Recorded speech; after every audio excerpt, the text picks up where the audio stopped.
Hello and welcome to 4K Station, and this is an Andrew 4K Blu-ray review, and it is of The Grinch Who Stole Christmas on 4K Blu-ray, and yes, it's the Jim Carrey live-action film.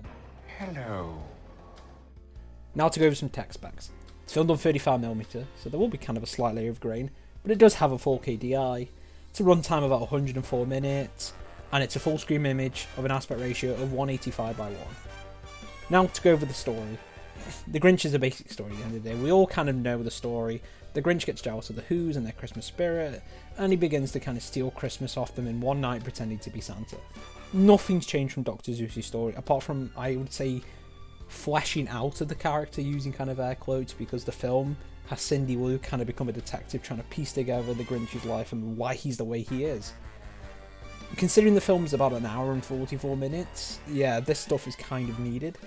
But it's still a kids movie, so don't expect any kind of deep character study. It's just more so a basic story that I do think works for kids, and this film is, well, it still has the heart of the original, and that's one thing that's very apparent. People can kind of be very negative towards these new Dr. Seuss movies, and I do think The Grinch isn't a bad take. It's not brilliant, it's not great, it's not outstanding, but it has the heart, and I think that's all that matters, especially compared to, say, the Lorax. But yeah, Jim Carrey as the Grinch is iconic. He's pompous, he's loud, he's just basically Jim Carrey being Jim Carrey, and people love that about this film. Run for your life! Now let's get to the picture quality. Being shot on 35mm, it does have grain. It's going to be very apparent, so if you really hate grain, then this movie isn't for you, but it's actually quite sharp. It is really sharp, and some of the grain is kind of not very apparent.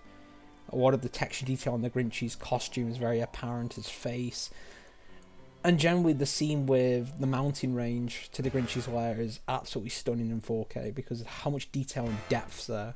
And to have good depth, you need good black levels, and the film does generally keep up with good black levels, with only some black levels kind of going a bit murky within the gift wrapping shot scene. But that is we're talking very minor bad grey levels. And one thing that really kind of boosts the film is the HDR, being stunningly vivid and bright. A lot of saturation on the reds, the golds, the greens, these kind of very Christmassy colours that we all associate with the hot season. So yeah, overall, picture quality, sharp, good HDR. It's kind of some softness, but we're talking probably total of 2 minutes of softness. Now with the audio, it's just kind of meh. It doesn't really use DTSX to its max, but it's kind of passable for a 5.1 system, or even if you're a headphone user, it's passable. Has kind of good separation, but I think it's just kind of the same as the original Blu-ray, no much big difference.